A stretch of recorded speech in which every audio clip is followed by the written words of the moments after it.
सबको पता है कि जो स्पेशल इंटेंसिव ड्राइव हो रहा है इलेक्शन कमीशन का SIR जो बिहार में आरंभ हुआ है और जिसको लेकर की एक फ्रस्ट्रेशन का माहौल ऑपोजिशन के अंदर है और खास करके कांग्रेस पार्टी और गांधी परिवार में उसके जो नतीजे हैं वो सामने देखने को मिल रहा है।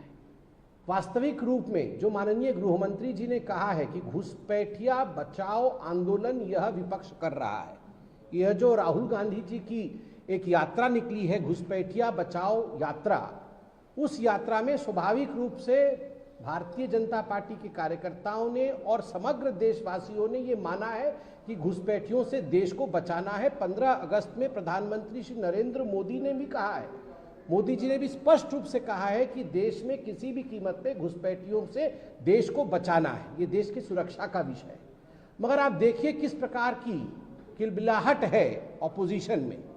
इरफान अंसारी जो कि झारखंड के वरिष्ठ मंत्री हैं, 2 बार के मंत्री हैं, इरफान अंसारी कहते हैं जो घुसपैठियों की बात करेगा, जो बांग्लादेशी कहेगा, उस भारतीय जनता पार्टी की कब्र हम झारखंड में खोद देंगे।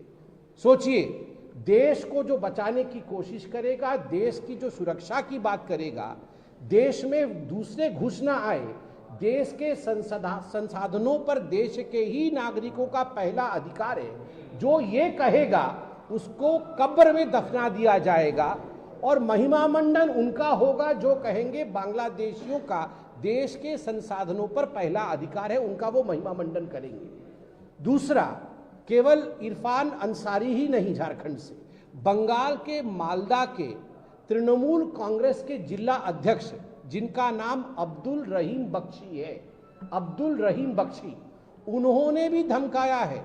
भारतीय जनता पार्टी के विधायक को धमकाते हुए कहा है यदि आप घुसपैठिए शब्द का प्रयोग करेंगे, यदि आप बांग्लादेशियों के खिलाफ कार्यवाही करेंगे तो आपके मुंह पे मैं तेजाब फेंकूंगा और आपके गले के अंदर तेजाब डाल दूंगा, आपकी बोलती बंद हो जाएगी।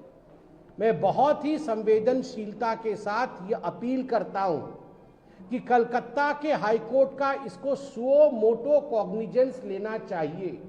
किसी के चेहरे पर तेजाब फेंकने की बात करना आज ये बहुत बड़ा दंडनीय अपराध है।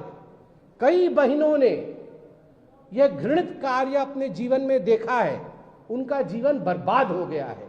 और ऐसे में यदि एक पॉलिटिकल पार्टी का उच्च कद का नेता बंगाल के TMC से ये कहता है कि मैं खुलेआम कहता है सभा में कि मैं तेजाब चेहरे पर फेंकूंगा, तो मुझे लगता है कोर्ट का इसका संज्ञान लेना चाहिए और जेल के अंदर इस व्यक्ति को भेजना चाहिए।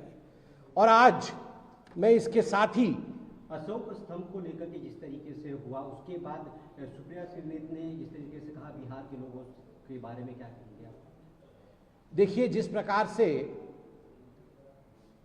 भारत भूमि के उस विशिष्ट अंग जिन्होंने हमें ज्ञान दिया, जिन्होंने हमें संस्कार दिया, बिहार के लिए जो अपमान का भाव कांग्रेस पार्टी के मन में है वो समय समय पर दिख रहा है। सबसे पहले प्रधानमंत्री श्री नरेंद्र मोदी जी की माताश्री के लिए, दिवंगत माताश्री के लिए जिस प्रकार के अपमानजनक शब्दों का प्रयोग किया गया, उसके लिए तमाम बिहार की महिलाएं, माताएं सामने आई, उन्होंने बिहार बंद भी किया और इसके खिलाफ आवाज भी उठाई। तदोपरांत इससे कोई शिक्षा नहीं ली कांग्रेस पार्टी ने। कांग्रेस पार्टी ने अपने ऑफिशियल ट्विटर हैंडल से बिहारियों को बीड़ी से कंपेयर कर दिया और सिन प्रोडक्ट GST के समय जो 40% कैटेगरी में रहते हैं, जिसको सिन प्रोडक्ट कहा जाता है, पापी कहा जाता है हिंदी में, बिहारियों को बीड़ी से कंपेयर करके एक तरह से पापी कहा गया। और आज 2 ऐसी चीजें हुई हैं जो कहीं न कहीं पूरे बिहार की संवेदनाओं को, पूरे बिहार के भावनाओं को और बिहारी अस्मिता को ठेस पहुंचाती है। श्रीनगर के हजरत बल में जिस प्रकार से अशोक चिन्ह जो कि सम्राट अशोक ने अशोक स्तंभ में स्थापित किया था, उसे तोड़ा गया और कुछ नेताओं का यह भी कहना है कि क्या आवश्यकता थी वहां अशोक चिन्ह का होना। उसे जिस प्रकार से तोड़ा गया है, ये ना केवल देश का अपमान है, यह अशोक सम्राट, और स्वाभाविक रूप से अशोक सम्राट और बिहार, उनका जो मिलान है, प्रत्येक बिहारी का ही अपमान है कि आप अशोक चिन्ह को तोड़ेंगे।